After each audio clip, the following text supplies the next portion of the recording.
ಜನಧ್ವನಿ ನ್ಯೂಸ್ಗೆ ಸ್ವಾಗತ.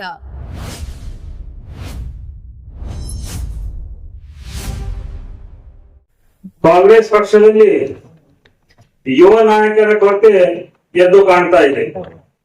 ಆ ಒಂದು ಕಾರಣದಿಂದ ಬೇರೆ ರಾಜ್ಯದಿಂದ ಕೋಮುವಾದದ ಪಕ್ಷಗಳು ಬರ್ಲಿಕ್ಕೆ ಪ್ರಯತ್ನ ಮಾಡ್ತಾ ಇವೆ. ಅದರ ಹೆಸರುಗಳು ಸನ್ಮಾನ್ಯ ಅಧ್ಯಕ್ಷರಿಗೆ ಈಗಾಗಲೇ ಗೊತ್ತಿರುತ್ತವೆ. ಹೀಗಾಗಿ ಈ ಒಂದು ಉತ್ತರ ಕರ್ನಾಟಕದ, ಅದರಲ್ಲಿ ವಿಶೇಷವಾಗಿ ಕಿತ್ತೂರು ಕರ್ನಾಟಕದ 13 ಜಿಲ್ಲೆಗಳಿಗೆ ಕಾಂಗ್ರೆಸ್ ಪಕ್ಷದ ರೀತಿ, ನೀತಿ, ಸಿದ್ಧಾಂತ ಈ ಎಲ್ಲವನ್ನು ಪ್ರಚಾರ ಮಾಡಲಿಕ್ಕೆ ಕಾಂಗ್ರೆಸ್ ಪಕ್ಷದ ಕಾರ್ಯಕ್ರಮಗಳನ್ನು ಮನೆ ಮನೆಗೆ ಮುಟ್ಟಿಸಲಿಕ್ಕೆ ವಿಶೇಷವಾಗಿ ಕರ್ನಾಟಕ ಸರ್ಕಾರಕ್ಕೆ ಕಾಂಗ್ರೆಸ್ ಪಕ್ಷ ಕೊಡಮಾಡಿರುವ 5 ಗ್ಯಾರಂಟಿಗಳು ಇವೆಲ್ಲವನ್ನು ಅಚ್ಚುಕಟ್ಟಾಗಿ ಜನಗೆ ಮನಮುಟ್ಟುವಂತ ಹೇಳಲಿಕ್ಕೆ ಒಬ್ಬ ಯುವ ನಾಯಕನ ಕೊರತೆ ಎದ್ದು ಕಾಣ್ತಾ ಇದೆ. ಹಿರಿಯ ನಾಯಕರು ಈಗಾಗಲೇ ಸಾಕಷ್ಟು ಇದ್ದಾರೆ. ಎಂ.ಬಿ. ಪಾಟೀಲ್ ಸಾಹೇಬ್ ಇದ್ದಾರೆ,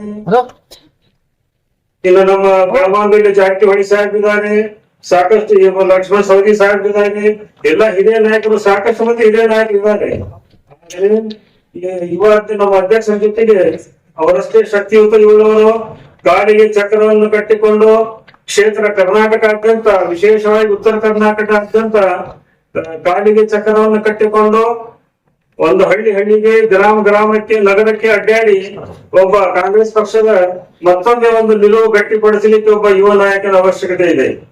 ಅಂತ ಒಂದು ಯುವ ನಾಯಕತ್ವ ನಾವು ಹೊನ್ನೂರು ಮತಕ್ಷೇತ್ರದ ಜನಪ್ರಿಯ ಶಾಸಕರಾದಂತ ಡಾಕ್ಟರ್ ವಿಜಯಾನಂದ ಕಾಶ್ಯಪರಲ್ಲಿ ಕಾಣ್ತಾ ಇದ್ದೇವೆ. ಸನ್ಮಾನ್ಯ ಅಧ್ಯಕ್ಷರೇ, ತಾವು ಎಲ್ಲ ಕಾರ್ಯಕರ್ತರಿಗೆ ಸ್ಪಷ್ಟವಾದ ಒಂದು ಸಂದೇಶವನ್ನು ಈಗಾಗಲೇ ಸೂಚನೆ ಅಥವಾ ನಮಗೆ ಅದು ಆದೇಶನೇ ಅದು ತಾವು ಕೊಟ್ಟಿರೋದು. ಅಧಿಕಾರ ಬೇಕಾದವರು ಮುಖ್ಯಮಂತ್ರಿಗಳ ಕಡೆ ಹೋಗ್ರಿ, ಪಾರ್ಟಿ ಕಟ್ಟಿ ಬಳಸಲಿಕ್ಕೆ ಕೆಲಸ ನಿಮಗೆ ಬೇಕಿತ್ತಂದ್ರೆ ನನ್ನ ಕಡೆ ಬರ್ರಿ ಅಂತ ತಾವು ನಮಗೆ ಆದೇಶವನ್ನು ಮಾಡಿದ್ದೀವಿ.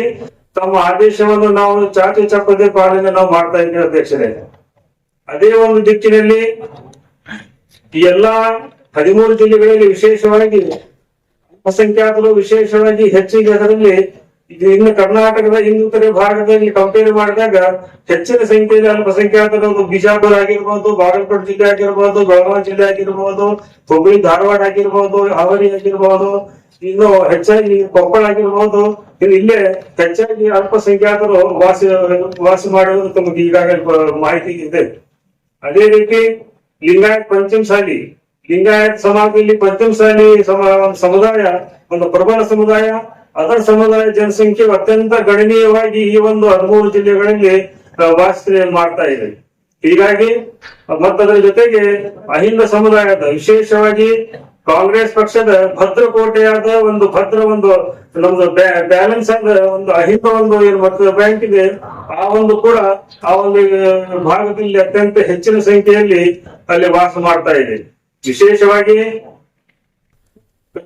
ಕರ್ನಾಟಕದ ಸಾಂಸ್ಕೃತಿಕ ನಾಯಕ ಬಸವಣ್ಣನ ಒಂದು ಐಕ್ಯ ಭೂಮಿಯು ಕೂಡ ಕೂಡಲ ಸಂಗಮ ಅದೇ ಹೋಗಲ್ ವರ್ಷ ಬರ್ತದೆ.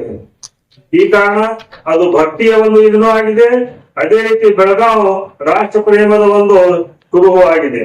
ಸನ್ಮಾನ್ಯ ಅಧ್ಯಕ್ಷರೇ, ಪಕ್ಷವನ್ನು ಬಲಪಡಿಸಲಿಕ್ಕೆ ಮುಂಬರುವ ದಿನಗಳಲ್ಲಿ ಇನ್ನೂ ಹೆಚ್ಚಿನ ಸ್ಥಾನಗಳನ್ನು ವಿಧಾನಸಭೆಗಾಗಲಿ ಲೋಕಸಭೆಗಾಗಲಿ ಇನ್ನೂ ಹೆಚ್ಚಿನ ಸ್ಥಾನಗಳನ್ನು ಅಲ್ಲಿಂದ ಕಳಿಸಿ ತಮ್ಮ ಕೈ ಬಲಪಡಿಸಲಿಕ್ಕೆ ಸನ್ಮಾನ್ಯ ಡಾಕ್ಟರ್ ವಿಜಯಾನಂದ ಕಾಶ್ಯಪ ಸಾಹೇಬರಿಗೆ ಮುಂಬರುವ ಸಚಿವ ಸಂಪುಟದಲ್ಲಿ ಒಂದು ಒಳ್ಳೆಯ ಸ್ಥಾನಮಾನವನ್ನು ತಾವು ಕೊಟ್ಟಿದ್ದಲ್ಲಿ ಈ 13 ಜಿಲ್ಲೆಗಳಲ್ಲಿ ಪಕ್ಷ ಸಂಘಟನೆ ಮತ್ತು ಬಲವರ್ಧನೆಗೆ ಒಂದು ಒಳ್ಳೆ ಬುನಾದಿ ಆಗುತ್ತದೆ ಎಂದು ತಮ್ಮಲ್ಲಿ ನಾನು ಹೇಳುತ್ತೇನೆ. ಯಾಕೆ ಅಂತಂದ್ರೆ ಸನ್ಮಾನ್ಯ ವಿಜಯಾನಂದ ಕಾಶ್ಯಪ ಒಂದು ಅಸ್ತಿತ್ವದಲ್ಲಿ ಒಂದು ಜಾತ್ಯತೀತ ಇದೆ.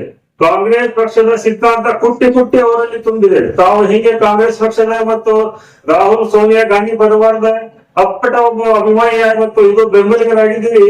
ಅದೇ ಮಾದರಿಯಲ್ಲಿ ವಿದ್ಯಾನಂದ ಕಾಶ್ಯಪ ಸಾಹೇಬರು ಕೂಡ ಕಾಂಗ್ರೆಸ್ ಪಕ್ಷ ಮತ್ತು ರಾಹುಲ್ ಗಾಂಧಿ ಪರಿವಾರದ ಕಟ್ಟ ಅಭಿಮಾನಿಗಳಾಗಿದ್ದಾರೆ.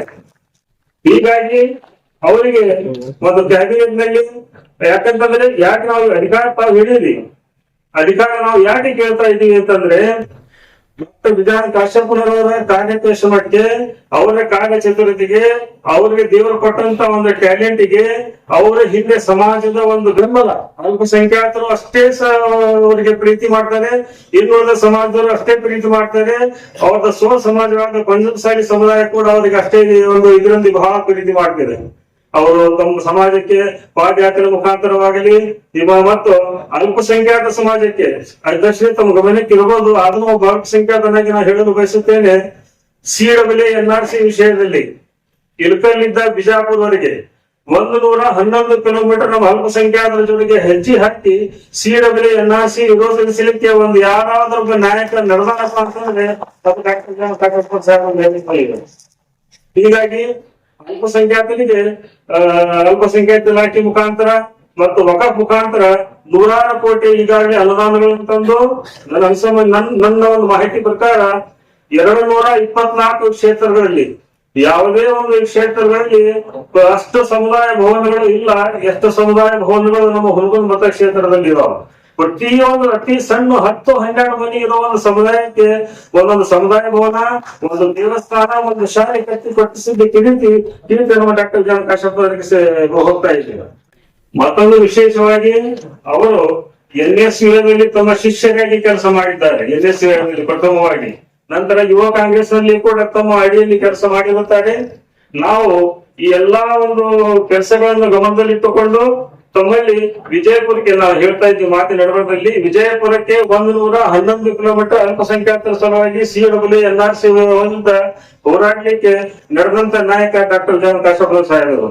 ಹೀಗೆ ಕ್ಷೇತ್ರಾದ್ಯಂತ ಎಲ್ಲಾ ಸಮುದಾಯಗಳಿಗೆ ಒಂದು ಸಮುದಾಯ ಭವನ, ಒಂದು ಅವರು ನಂಬಿದಂತ ದೇವಸ್ಥಾನ, ಒಂದು ಶಾಲೆ. ಇರ್ಕಲ್ದಲ್ಲಿ 50 ಹಾಸಿಗೆಯ ಒಂದು ಅತ್ಯುತ್ತಮ ಆಸ್ಪತ್ರೆ, ಜೊತೆಗೆ ಒಂದು MCH ಆಸ್ಪತ್ರೆ, ಅದೇ ಮಾದರಿಯಲ್ಲಿ ಹುನಗುಂದದಲ್ಲಿಯೂ ಕೂಡ 2 ಆಸ್ಪತ್ರೆಗಳು ಈಗಾಗಲೇ ನಿರ್ಮಾಣ ಆಗಿದೆ ಅಧ್ಯಕ್ಷರೇ. ಎಲ್ಲ ಇನ್ನು ಸಾಕಷ್ಟು ಅಭಿವೃದ್ಧಿ ಕೆಲಸ ಅವರಿಂದ ಆಗಿದೆ.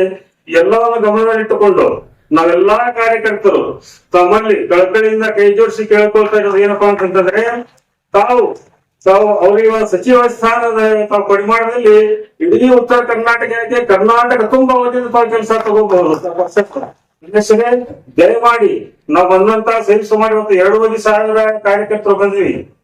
ಶಾಸಕರು ಬರ್ಬೇಡ್ರಿ ಅಂದ್ರು, ಮುಖ್ಯಮಂತ್ರಿಗಳು ಯಾವುದೇ ನಿಯೋಗ ಕರ್ಕೊಂಡ್ ಬರ್ಬೇಡ ಅಂತ ಕಟ್ಟುನಿಟ್ಟಿನ ಆದೇಶ ಮಾಡಿದ್ದಾರೆ ಅಂತ ನಮ್ಗೆ ಸೂಚನೆ ಕೊಟ್ಟು ಸಹಿತ ನಾವು ನಮ್ಮ ಅಧ್ಯಕ್ಷರನ್ನು ಭೇಟಿಯಾಗೋಣ. ಅವ್ರಿಗೂ ಅಧಿಕಾರ ಸ್ವೀಕಾರ ಮಾಡಿದ ಮೇಲೆ ನಾವು ಭೇಟಿಯಾಗಿಲ್ಲ, ಮುಖ್ಯಮಂತ್ರಿಗಳಿಗೂ ಭೇಟಿಯಾಗೋಣ. ಒಂದು ನಮ್ಮ ಒಂದು ವ್ಯವಸ್ಥೆ ನಾವೆಲ್ಲರೂ ಬಂದೀವಿ. ದಯವಿಟ್ಟು ನಮ್ಮ ಅಧ್ಯಕ್ಷರಾದ ತಾವು ನಮ್ಗೆಲ್ಲಾ ಕಳಕಳಿ ಮನವಿಗಳನ್ನು ಪರಿಗಣಿಸಿ ನಮ್ಮ ಶಾಸಕರಿಗೆ ಸಚಿವ ಸಂಪುಟದಲ್ಲಿ ಒಳ್ಳೆಯ ಸ್ಥಾನವನ್ನು ತಾವು ಕಲ್ಪಿಸಿ ಕರ್ನಾಟಕಾದ್ಯಂತ ಕಾಂಗ್ರೆಸ್ ಪಕ್ಷವನ್ನು ಬಲಪಡಿಸಲಿಕ್ಕೆ ಅದರ ಸಿದ್ಧಾಂತ, ಅದರ ಒಂದು ರೀತಿಯಲ್ಲಿ ತಾವು ಸಿದ್ಧಪಡಿ ಮಾಡಲಿಕ್ಕೆ ಅವರಿಗೆ ಅವಕಾಶ ಮಾಡಿ ಕೊಡ್ತೀವಿ ಎಂದು ಒಂದೆರಡು ಮಾತು ಹೇಳಿ ನನ್ನ ಮಾತನ್ನು ಮುಗಿಸ್ತಾ ಇದ್ದೀನಿ. ಜೈ ಹಿಂದ್, ಜೈ ಕರ್ನಾಟಕ, ಜೈ ಕಾಂಗ್ರೆಸ್. ಮಾನ್ಯ ಅಧ್ಯಕ್ಷರ ಗಮನಕ್ಕೆ ತರಬಯಸ್ತೇನೆ. ಬಾಗಲಕೋಟೆ ಜಿಲ್ಲೆಯಲ್ಲಿ ಕಿರಿಯ ಶಾಸಕರಿದ್ದಾಗಲೂ ಕೂಡ ವಿಜಯಾನಂದ ಕಾಶ್ಯಪ್ನವರಿಗೆ ಹೇಗೆ ಮಂತ್ರಿ ಸ್ಥಾನ ಕೊಡಬೇಕು ಅನ್ನೋ ಕೆಲವು ವಿಚಾರಗಳನ್ನು ತೋರಿಸಿದ್ದೇನೆ. ತಾವು ತಮ್ಮ ಪದಗ್ರಹಣ ಸಮಾರಂಭದಲ್ಲಿ ಹೇಳಿದ್ರು ಮಾನ್ಯ ಅಧ್ಯಕ್ಷರೇ, ಕಾಂಗ್ರೆಸ್ಸಿಗೆ ಬೇಕಿರುವುದು ಒಂದು ಮೃದುತ್ವದ ಭಾಷೆ ಅಲ್ಲ, ಕಾಂಗ್ರೆಸ್ಸಿಗೆ ಬೇಕಿರುವುದು ಅಗ್ರೆಸಿವ್ ನೇಚರ್ ಇರುವಂತ ಒಬ್ಬ ನಾಯಕರು ಬೇಕು. ಈಗ ಅಗ್ರೆಸಿವ್ ನೇಚರ್ ಯಾಕೆ ಬೇಕು ಅಂತಂದ್ರ, ಈ ದೇಶವನ್ನ ಈಗ ಕೇಂದ್ರದಲ್ಲಿರುವಂತ ಪಕ್ಷ ಅಭಿವೃದ್ಧಿಯ ಆಧಾರದ ಮೇಲೆ ಆಳ್ತಾ ಇದ್ರೆ ನಾವು ಕೂಡ ಸೌಮ್ಯವಾದಂತ ಉತ್ತರವನ್ನ ವಿರೋಧ ಪಕ್ಷವಾಗಿ ಕಾಂಗ್ರೆಸ್ ಕೊಡ್ಬೋದು. ಆದ್ರೆ ವಿಭಜನೆಯ ದೃಷ್ಟಿಯಿಂದಾಗಿ ಈ ದೇಶದ ಭವಿಷ್ಯದ ಜೊತೆ ಚೆಲ್ಲಾಟ ಆಡುತ್ತಿರುವಂತ ವಿಭಜಕ ಶಕ್ತಿ ಇರುವಂತ ಧರ್ಮಾಂಧ ಪಕ್ಷ ಅಲ್ಲಿದ್ದಾಗ ಸೌಮ್ಯತ್ವದ ಅವಶ್ಯಕತೆ ಬಹಳ ಕಡಿಮೆ ಇದೆ. ಕಾಂಗ್ರೆಸ್ ಪಕ್ಷಕ್ಕೆ ಶತಮಾನದ ಇತಿಹಾಸ ಇರುವಂತ ನಮ್ಮ ಪಕ್ಷಕ್ಕೆ ಬೇಕಿರುವುದು ಒಬ್ಬ ಅಗ್ರೆಸಿವ್ ನಾಯಕರ ಸಂಖ್ಯೆ ಹೆಚ್ಚಾಗಬೇಕು. ಯಾರು ಧರ್ಮದ ವಿಭಜನೆ ಮಾಡುವಂತ ಮಾತನಾಡ್ತಾರೋ ಅವ್ರ ವಿರುದ್ಧ ಅವ್ರಿಗಿಂತಲೂ ಹೆಚ್ಚಿನ ಧ್ವನಿ ಎತ್ತಿ ಮಾತನಾಡುವಂತ ನಾಯಕ ಬೇಕು. ಅಧ್ಯಕ್ಷರೇ, ತಮ್ಮ ಮಾತನ್ನೇ ಪರಿಪಾಲಿಸುವಂತಹದ್ರಲ್ಲಿ ನಮ್ಮ ಉತ್ತರ ಕರ್ನಾಟಕದಲ್ಲಿ ಒಬ್ಬ ವ್ಯಕ್ತಿ ಇಡೀ ರಾಜ್ಯವನ್ನೇ ತಮ್ಮ ವಿಭಜನೆಯ ಒಂದು ಮಾತಿನಿಂದ ವಿಭಜಕ ಶಕ್ತಿಗಳಿಗೆ ಪ್ರೋತ್ಸಾಹ ಕೊಡುವಂತ ಒಬ್ಬ ವ್ಯಕ್ತಿಯ ಸೊಲು ಈಗ ಅಡಗಿದೆ. ಆ ವ್ಯಕ್ತಿಯ ಶಕ್ತಿ ಈಗ ಕಡಿಮೆ ಆಗಿದೆ ಅಂತಂದ್ರೆ, ಆ ಮಾತಿನ ಹೋಗ ಕಡಿಮೆ ಆಗಿದೆ ಅಂತಂದ್ರೆ ಅದು ಉತ್ತರ ಕರ್ನಾಟಕದಲ್ಲಿ ಹುಣಗೂರು ಮತಕ್ಷೇತ್ರದಲ್ಲಿರುವಂತ ವಿಜಯಾನಂದ ಕಾಶಪ್ಪನವರು ಧ್ವನಿ ಎತ್ತಿ ಮಾತನಾಡಿದ್ದಕ್ಕೆ ಆ ಧ್ವನಿ ಅಡಗಿದೆ. ಅದಕ್ಕಾಗಿ ಆದ್ಮೇಲೆ ನಾನು ಇಷ್ಟೇ ಹೇಳ್ತಾ ಇರೋದು, ಈಗಾಗಲೇ ನಮ್ಮ ಬಾಗಲಕೋಟೆ ಜಿಲ್ಲೆಗೆ ಪ್ರತಿನಿಧಿತ್ವ ಬೇಕು ಅನ್ನೋದು ನಮ್ಮ ಒಂದು ಒತ್ತಾಸೆ. ಬಾಗಲಕೋಟೆ ಜಿಲ್ಲೆ ಈ ಸಾರಿ ಸಚಿವ ಸ್ಥಾನದಿಂದ ವಂಚಿತ ಆಗಬಾರದು ಅನ್ನೋದು ಒಂದು ಉದ್ದೇಶ ಆದ್ರೆ ಕೂಡ ಯಾರು ಈಗಾಗಲೇ ಅಧಿಕಾರವನ್ನು ಅನುಭವಿಸಿದ್ದಾರೋ ಅವರ ಮಾರ್ಗದರ್ಶಿ ಸ್ಥಾನದಲ್ಲಿ ಕೂತ್ಕೊಳ್ಳಿ. ಯುವಕರಾಗಿ 2 ಸಾರಿ ಆರಿಸುವುದು, 1989ರಿಂದ NSCY ಅಧ್ಯಕ್ಷರಾಗಿ ಈ ಕಾಂಗ್ರೆಸ್ ಪಕ್ಷದ ಕೆಲಸವನ್ನ ವಿಜಯಾನಂದ ಕಾಶಪ್ಪನವರು ಮಾಡ್ತಾರ. ಮಾಜಿ ಸಚಿವರಾಗಿದ್ದ ತಮ್ಮ ತಂದೆಯವರ ಪ್ರಭಾವವನ್ನು ಬಿಟ್ಟು, ತಮ್ಮ ತಂದೆಯವರ ಹೆಸರನ್ನ ಪ್ರಭಾವವನ್ನು ಬಳಸುವುದನ್ನು ಬಿಟ್ಟು ಪಕ್ಷದ NSCY ಅಧ್ಯಕ್ಷರಾಗಿ, ಯುವ ಕಾಂಗ್ರೆಸ್ಸಿನ ಉಪಾಧ್ಯಕ್ಷರಾಗಿ, ಪ್ರಧಾನ ಕಾರ್ಯದರ್ಶಿಗಳಾಗಿ ಕೆಲಸ ಮಾಡಿ ಪಕ್ಷಕ್ಕೆ ತಮ್ಮದೇ ಆದ ಕಾರ್ಯವನ್ನ, ತಮ್ಮದೇ ಆದ ಕೆಲಸವನ್ನು ಮಾಡಿಕೊಟ್ಟಾರೆ ಅಧ್ಯಕ್ಷರೇ. ಒಬ್ಬ ಸಮರ್ಥ ನಾಯಕ, ಒಬ್ಬ ಕ್ರಿಯಾಶೀಲ ನಾಯಕ. ಒಂದೇ ಒಂದು ಉದಾಹರಣೆಗಾಗಿ ಹೇಳಿ ನಾನು ಮಾತು ಮುಗಿಸ್ತೇನೆ. ಪಂಚಮಸಾಲಿ ಮೀಸಲಾತಿ ವಿಷಯ ಬಂದಾಗ ಅಸಂವಿಧಾನಿಕವಾಗಿ ಬಿಜೆಪಿ ಪಕ್ಷ 2C 2D ಅನ್ನುವಂತ ಅಸಂವಿಧಾನಿಕ ಮೀಸಲಾತಿಯನ್ನು ಸೃಷ್ಟಿಸಿ ಪಂಚಮಸಾಲಿ ಸಮಾಜಕ್ಕೆ ಮಂಕುಬೂದಿ ಎರಚಬೇಕಾದ್ರೆ ಅಲ್ಪಸಂಖ್ಯಾತರ ಏನು ಮೀಸಲಾತಿ ಅಧಿಕಾರವನ್ನು ಕಿತ್ತಿ ಇವರಿಗೆ ಕೊಟ್ಟಾಗ ಆ ಆದೇಶದ ಪ್ರತಿಯನ್ನು ಹರಿದು ಹಾಕಿ ಪಂಚಮಸಾಲಿಗರಿಗೆ ಮತ್ತೊಬ್ಬರ ತಟ್ಟೆಗೆ ಅನ್ನ ಬೇಡ ಅಂತ ತಿರಸ್ಕರಿಸಿರುವಂತ ಕಾಶಪ್ಪನವ್ರದ್ದು ಸರ್ಕಾರಕ್ಕೆ ಆಗ್ಬೇಕಾದಂತ ಮುಷ್ಕರನ್ನ ತಪ್ಪಿಸಿ ಆ ಕಾಲಕ್ಕೆ ಪಂಚಮಸಾಲಿಗರ ವಿರೋಧವನ್ನು ಕೂಡ ಕಟ್ಟುವಂತ ಪ್ರಸಂಗ ಬಂತು. ಪಂಚಮಸಾಲಿಗರಿಗೆ ಮೀಸಲಾತಿಯನ್ನು ನಾನು ಸಾಂವಿಧಾನಿಕ ಮಾರ್ಗದಲ್ಲಿ ಕೊಡಿಸ್ತೇನೆ, ಮೀಸಲಾತಿ ಕೊಡಬೇಕಾದ ಸಂಘರ್ಷ ಬೇಕಾಗಿಲ್ಲ, ಸಮಾಧಾನಕರ ಮಾತುಕತೆ ಬೇಕು ಅಂತ ಪಂಚಮಸಾಲಿಗರ ಮನವನ್ನು ಒಲಿಸಿದ ಖ್ಯಾತಿ ವಿಜಯಾನಂದ ಕಾಶಪ್ಪನವರು. ಅದಕ್ಕಾಗಿ ಆದ್ಮೇಲೆ ನಾನು ಇಷ್ಟೇ ಕೇಳೋದು, ದಯವಿಟ್ಟು ಕೈ ಮುಗಿದು ಕೇಳ್ಕೊಂತೀನಿ, ಶತಮಾನದ ಇತಿಹಾಸ ಕಾಂಗ್ರೆಸ್ ಮುಕ್ತ ಭಾರತವನ್ನ ಮಾಡ್ತೀನಿ ಅನ್ನುವಂತ ಅಟ್ಟಹಾಸವನ್ನು ನಾವು ಅಡಗಿಸಬೇಕಾದ್ರೆ ಕಾಂಗ್ರೆಸ್ ಪಕ್ಷವನ್ನ ಪುನಶ್ಚೇತನಗೊಳಿಸುವಂತ ಅತ್ಯಂತ ಸುಮಧುರ ಗಳಿಗೆ ಇದು. ಒಬ್ಬ ಪಕ್ಷದ ನಿಷ್ಠರು ಅಧ್ಯಕ್ಷರು, ಒಬ್ಬ ಕ್ರಿಯಾಶೀಲರು ಮುಖ್ಯಮಂತ್ರಿಗಳು. ಅದಕ್ಕಾಗಿ ಈ ಒಂದು ಹೊತ್ತಿನಲ್ಲಿ ವಿಜಯಾನಂದ ಕಾಶಪ್ಪನವರ ಅವಶ್ಯಕತೆ ಸಚಿವ ಸಂಪುಟದಲ್ಲಿ ತುಂಬಾ ಇದೆ. ಅದಕ್ಕೆ ತಾವು ಅವಕಾಶ ಕೊಡಬೇಕಂತ ಆಶಿಸಿ ನಾನು ಮಾತು ಮುಗಿಸ್ತೇನೆ. ಒಂದು ವಿಧಾನಸಭಾ ಕ್ಷೇತ್ರದಿಂದ ಬಂದಿರ್ತಕ್ಕಂಥ ಎಲ್ಲ ಕಾಂಗ್ರೆಸ್ ಅಭಿಮಾನಿಗಳು, ಬಂಧು ಭಗಿನಿಯರಿಗೆ ಕಾಂಗ್ರೆಸ್ ಪಕ್ಷದ ಪರವಾಗಿ, ನನ್ನ ಪರವಾಗಿ ಕಾಂಗ್ರೆಸ್ ಪಕ್ಷದ ಕಚೇರಿ ಬೆಂಗಳೂರು ನಗರಕ್ಕೆ ಸ್ವಾಗತವನ್ನು ಬಯಸ್ತೇನೆ. ನಾವೆಲ್ಲರೂ ಸಹ ನಾನೇ ಜಾಸ್ತಿ ಭಾಷಣ ಮಾಡೋದು ಅಂದ್ಕೊಂಡೆ, ಇಬ್ಬರು ಸಹ ಭಾಷಣ ಮಾಡಿದ್ರೆ ನಾನ್ ಖಾಲಿ ಮಾಡ್ಬೇಕಾಗುತ್ತೆ ಭಾಷಣ ಒಳ್ಳೇದು. ಒಬ್ಬ ಬ್ಲಾಕ್ ಕಾಂಗ್ರೆಸ್ ಕಮಿಟಿ ಅಧ್ಯಕ್ಷರು ಅವರ ವಿಚಾರಗಳನ್ನು ಹೇಳ್ತಕ್ಕಂಥ ಸಾಮರ್ಥ್ಯವನ್ನ ಬೆಳೆಸ್ಕೊಳ್ಬೇಕು. ಚೆನ್ನಾಗಿ ಬೆಳೆಸ್ಕೊಂಡಿದ್ರೆ ಮುಂದೆ ಬೆಳೆಸ್ಕೊಂಡು ಕಾಂಗ್ರೆಸ್ ಪಕ್ಷ ಮತ್ತೆ ನೀವೇ ಭಾಷಣದಲ್ಲಿ ಹೇಳಿದ್ರೆ, ಮುಖ್ಯಮಂತ್ರಿಗಳು ಹೇಳಿದ್ದಾರೆ, ಯಾರು ಸಹ ನೀವುಗಳನ್ನ ಕರ್ಕೊಂಡ್ ಬರ್ಬಾರ್ದು ಮಂತ್ರಿ ಆಗಕ್ಕೆ ಅಂತ ಹೇಳಿ. ಸಂತೋಷ, ಬೆಂಗಳೂರಿಗೆ ಬಂದಿದ್ದೀರಿ, ಬೆಂಗಳೂರು ನೋಡಿ, ಕಾಂಗ್ರೆಸ್ ಪಕ್ಷ ಕಚೇರಿ ನೋಡಿ, ಅದಕ್ಕೆ ಸ್ವಾಗತ.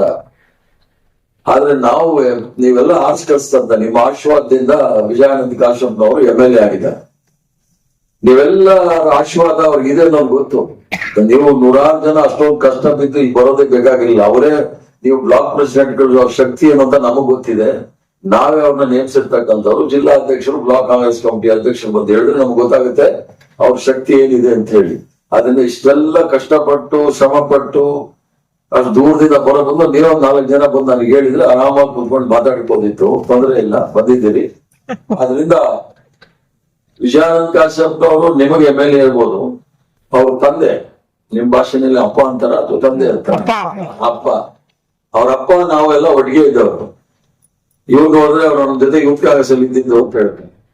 ಅದು ನನಗೆ ಚೆನ್ನಾಗ್ ಪರಿಚಯ, ಮಗನೂ ಪರಿಚಯ, ಅಪ್ಪನೂ ಪರಿಚಯ, ಅಪ್ಪನವರ ಸೊಸೆನೂ ನನಗೆ ಪರಿಚಯ. ಆದ್ರಿಂದ ವಿಜಯಾನಂದ ಕಾಶಪ್ಪನವ್ರು ಏನ್ ಶಕ್ತಿ ಇದೆ, ಅವ್ರಿಗೆ ಏನಿದೆ ಎಲ್ಲ ನನಗೆ ಗೊತ್ತಿದೆ. ಕಾಂಗ್ರೆಸ್ ಪಕ್ಷದಲ್ಲಿ ಒಂದು ನಿಯಮ ಇದೆ, ಅದರದ್ದೇ ಆದ ಒಂದು ಶಿಸ್ತಿದೆ, ಅದರದ್ದೇ ಆದ ಒಂದು ನಡವಳಿಕೆ ಇದೆ. ಇದರ ಮೂಲಕ ನಾವೆಲ್ಲರೂ ಸಹ, ನೀವ್ ಯಾರ್ಯಾರು ಬಂದು ನನಗೆಲ್ಲ ತಳವನ್ನು ಕೊಟ್ಟಿದ್ದೀರಿ, ಇದನ್ನ ನಾನು ಹೈಕಮಾಂಡ್ ಅವ್ರ ಮುಂದೆ ಇಡ್ತೀನಿ. ಎಲ್ಲ ಬಿಜಾಪುರದಿಂದ ಬಂದಿದ್ದಾರೆ, ನೀವು ಬಾಗಲಕೋಟೆಯಿಂದ ಬಂದಿದ್ದಾರೆ, ಹುಬ್ಬಳ್ಳಿಯಿಂದ ಬಂದಿದ್ದಾರೆ, ಎಲ್ಲಾ ಜಾಗದಿಂದಲೂ ಸಹ ಬಂದಿದ್ದಾರೆ. ಎಲ್ಲ ನಿಯೋಗದ ವಿಚಾರವನ್ನು ಸಹ ನಾನು ಹೈಕಮಾಂಡ್ ಮುಂದೆ ಇಡ್ತೇನೆ. ಹೈಕಮಾಂಡ್ ಅವ್ರು ಏನ್ ಮಾಡ್ತಾರೆ ಅದನ್ನ ನಿರ್ಣಯ ಅವ್ರಿಗೆ ನೀವು ಬಿಡಬೇಕು. ಯಾಕಂದ್ರೆ ಕಾಂಗ್ರೆಸ್ ಪಕ್ಷದಲ್ಲಿ ನಾಯಕತ್ವದ ಭಂಡಾರ ಇದೆ. ಭಾರತೀಯ ಜನತಾ ಪಾರ್ಟಿ ತರ ನಾವು ದಿವಾಳಿ ಆಗಿಲ್ಲ. ನಮ್ಮ ಪಕ್ಷ ಬಹಳ ಸದೃಢವಾಗಿರ್ತಕ್ಕಂಥ ಪಕ್ಷ. ಸಂಪೂರ್ಣವಾಗಿ ನಾಯಕತ್ವದ ಕೊರತೆ ನಮ್ಮ ಪಕ್ಷದಲ್ಲಿಲ್ಲ. ಸಣ್ಣ ಮಟ್ಟದಿಂದ ದೊಡ್ಡ ಮಟ್ಟದವರೆಗೂ ಸಹ ನಾಯಕತ್ವ ಇದೆ. ಆ ನಾಯಕತ್ವವನ್ನು ಘೋಷಿಸ್ತಕ್ಕಂಥ ಕೆಲಸ ನಮ್ದು. ಎಲ್ರಿಗೂ ಸಹ ನಾವು ಮುಖ್ಯಮಂತ್ರಿ ಮಾಡಕ್ಕಾಗಲ್ಲ, ಎಲ್ರಿಗೂ ಸಹ ನಾವು ಮಂತ್ರಿ ಮಾಡಕ್ಕಾಗಲ್ಲ. ಆದ್ರೆ ಬಹಳಷ್ಟು ಜನಕ್ಕೆ ನಾವು ಬೋರ್ಡ್ ಮೆಂಬರು, ಕಾರ್ಪೊರೇಷನ್ ಚೇರ್ಮನ್ ಇವೆಲ್ಲ ಮಾಡ್ಬೋದು. ಆದ್ರಿಂದ ನಮಗ್ ಜಾಗ ಇರೋದೇ 34 ಜನಕ್ಕೆ ಮಾಡಕ್ ಅವಕಾಶಗಳಿದೆ. 224 ಜನಕ್ಕೆ ನಾವು ಟಿಕೆಟ್ ಕೊಡ್ಬೋದು. ಅದ್ರಲ್ಲಿ 140 ಜನ ಗೆದ್ದಿದ್ದಾರೆ. 140 ಜನದಲ್ಲಿ ನಾವು 34 ಜನಕ್ಕೆ ಮಾತ್ರ ಮಂತ್ರಿ ಮಾಡ್ಬೋದು. ಆದ್ರಿಂದ ಯಾರ ಅದೃಷ್ಟ, ನಿಮ್ದೆಲ್ಲ ಪ್ರಾರ್ಥನೆ, ನಿಮ್ದೆಲ್ಲ ಅವ್ರಿಗೆ ಆಶೀರ್ವಾದ ಎಷ್ಟಿದೆ ಅಂತ ಗೊತ್ತಾಗ್ಬೇಕಂದ್ರೆ ಆ ಲಿಸ್ಟ್ ಬಂದಾಗ ಗೊತ್ತಾಗತ್ತೆ. ನಿಮ್ದೆಲ್ಲ ಸಂಪೂರ್ಣವಾದ ಆಶೀರ್ವಾದ, ದೇವರ ಆಶೀರ್ವಾದ ಎಲ್ಲ ಇದ್ರೆ ಅವರು ಸಹ ಮಂತ್ರಿ ಆಗ್ತಾರೆ ಅನ್ನೋ ಭರವಸೆ ಕೊಡ್ತೇನೆ. ಆದ್ರೆ ಹೈಕಮಾಂಡ್ ಹೇಳುವಾಗ ನೀವು ಇಷ್ಟು ಜನ ಬಂದು ಅವರ ಪರ ವಹಿಸಿ ಮಾತಾಡಿದ್ರೆ ಇದನ್ನ ಮಾತ್ರ ನಾನು ಫುಲ್ ಸ್ಟಾಪ್ ಗ್ರಾಮ ಬಿಡದೆ. ಏನಿಬ್ರು ಅಧ್ಯಕ್ಷರಿದ್ದಾರೆ, ರಜಾಕ್ ಅವರು, ವಿಜಯ್ ಅವರು, ದೊಡ್ಡ ದೊಡ್ಡ ಭಾಷಣ ಕೂಡ ಮಾಡಿದ್ದಾರೆ ಅಂತಲೂ ಸಹ ನಾನು ಹೇಳ್ತೀನಿ ಅವ್ರಿಗೆ. ಆದ್ರಿಂದ ಬಂದಿದ್ದೀರಿ. ಒಳ್ಳೆ ಬೆಂಗಳೂರು ನಗರವನ್ನ ಇವತ್ತು ಭಾನುವಾರ ಸ್ವಲ್ಪ ಖಾಲಿ ಇರುತ್ತೆ. ಬೆಂಗಳೂರು ನಗರವನ್ನೆಲ್ಲ ನೋಡಿ ಆರಾಮಾಗಿ ಹಿಂದೆ ಹೋಗಿ ನಿಮ್ಮ ಅನಿಸಿಕೆಗಳನ್ನ ನಿಮ್ಗೆ ಮುಖ್ಯಮಂತ್ರಿಗಳಿಗೆ ಹೇಳಕ್ಕಾಗ್ಲಿ ಅಂತ ನನಗೆ ಸಿಗ್ತಾರೆ, ನಾನು ಹೇಳ್ತೀನಿ. ಮತ್ತೆ ನಮ್ಮ all India Congress committee general secretary Randeep Singh Surjewala ಅವರು ಇದ್ದಾರೆ, ವೇಣುಗೋಪಾಲ್ ಅವರು ಇದ್ದಾರೆ, ಮುಂದೆ ಮಲ್ಲಿಕಾರ್ಜುನ್ ಖರ್ಗೆ ಅವರು ಮತ್ತು ರಾಹುಲ್ ಗಾಂಧಿ ಅವರು ಇದ್ದಾರೆ. ಅವ್ರಿಗೂ ಸಹ ನಿಮ್ಮ ಬೇಡಿಕೆಯನ್ನು ಅವ್ರು ಮುಂದೆ ಇಡ್ತೀನಿ. ಬಾಕಿ ಅವ್ರು ಏನ್ ತೀರ್ಮಾನ ಮಾಡ್ತಾರೆ ಅದನ್ನೆಲ್ಲ ನಾವೆಲ್ಲರೂ ಸಹ ಒಪ್ಪೋಣ. ಮತ್ತು ಇಷ್ಟೆಲ್ಲ ಬಂದಿದ್ದೀರಿ ಪಕ್ಷದ ಪರವಾಗಿ, ನನ್ನ ಪರವಾಗಿ ನಿಮ್ಮೆಲ್ಲರಿಗೂ ಸಹ ಅಭಿನಂದನೆ ಮತ್ತು ಧನ್ಯವಾದಗಳನ್ನು ಸಲ್ಲಿಸಿ ನಾನು ಮಾತು ಮುಗಿಸ್ತೇನೆ. ನಮಸ್ಕಾರ.